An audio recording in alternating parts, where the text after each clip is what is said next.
Hey everyone, Mark Chestnut here with the travel blog LatinFlyer.com. I'm here today to talk to you about the best techniques that you can use to choose the best short-term vacation rental when you're traveling. I don't know if any of you have ever felt a little overwhelmed if you're about to rent something with Airbnb or with HomeAway or the Vrbo. And I don't mean that in a bad way, I actually mean in a good way, because sometimes there are so many great choices that you're just not quite sure which one to choose. I know that's happened to me, especially in destinations like Mexico and Colombia, where you get these great exchange rates and really economical prices. So that means there are even more places than usual that are within your price range that you can afford. So which one do you choose? Well, I have a little technique that I've learned over the years, and so I wanted to share it with you. Now, if you're a fan of HGTV, and especially House Hunters or House Hunters International, this is going to sound kind of familiar to you because basically it comes down to something pretty simple.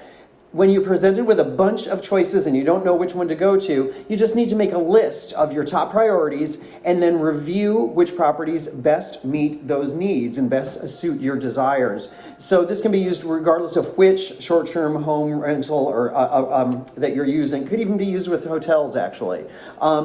So I'm using as an example Bogota, Colombia, where my husband and I recently were planning a trip, a vacation trip and a partial work trip for me. But we found so many great properties, apartments in great neighborhoods with great features and really cool decor. So what were we going to do? Well, I kind of turned old-fashioned and used this three-step technique that involved just a piece of paper and a pen. I know some of you might prefer to use a spreadsheet. So the first thing that you do, number one, list the finalists. Obviously, some of the things you find on Airbnb or wherever won't be at the top of your list. So in our case, we found, was it 1, 2, 3, 4, 5, 6, I think it was 6 or so finalists. So on the left-hand side of the paper, we wrote that down. One thing about Airbnb that I wish was a little different is that they don't really provide easily condensed titles for the names of their properties. So we kind of summarized them here and then also included the prices. So we have, for example, trendy apartment Zona G for $77, great location, $49, central, chic, $50, et cetera, et cetera. So that goes on the left side of the page. Then along the top of the page, we narrowed down what our main amenities and must-haves and like-to-have elements would be. So every person, every traveler, you're going to have different tastes possibly, most likely. But we listed some of the things that we like to have. Balcony, which is not a deal breaker, but having a balcony, having the ability to enjoy the open air is a really nice thing when you can. 2 bathrooms, obviously. Isn't it always better if you're traveling and there's 2 bathrooms so you don't have to wait to get into the bathroom? Next, big windows. We live here in New York City in a 1939 apartment building, so the windows are kind of small, not a lot of natural light. So the ability to have some nice floor-to-ceiling windows or a lot of natural light is kind of a treat for us. Next, doorman. In our case, no doorman. This is very personal choice also. Some people prefer the security and perhaps the convenience of having a doorman building. But on our last visit to Guadalajara, for example, we stayed in a gorgeous modern building with a doorman.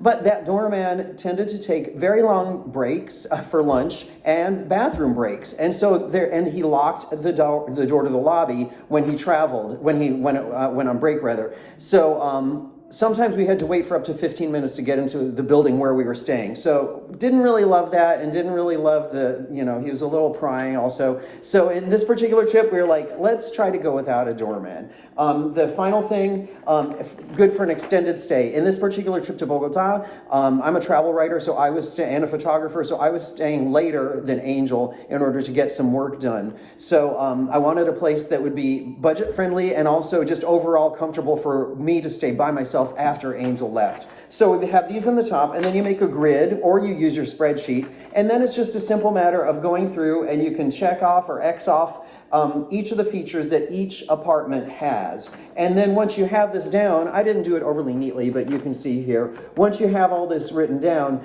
then it gives you kind of a very visual way of seeing, well, who has the most. I assigned a star for each of the amenities that we wanted or hoped to have. And so we immediately eliminated the 1-star property and also the 2-star property. That means they only had 1 or 2 of the features that we were looking for, so we got rid of those quickly.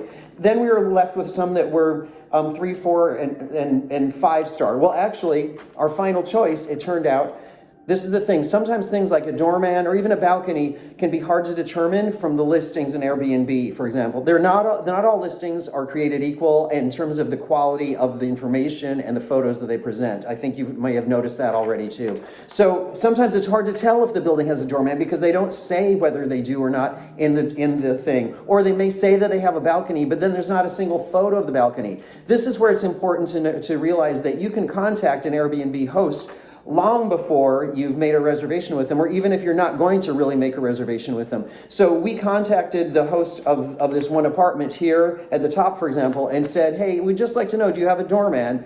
They said no. That made this one immediately become the only apartment in Bogota in our price range that we loved that was 5 stars, meaning it had all 5 of the amenities that we wished for and really wanted. So that made it easy for us to choose. So we chose the trendy apartment Zona Hey, that's the G zone, which is a gastronomic zone, a great neighborhood for walking and eating and all that stuff.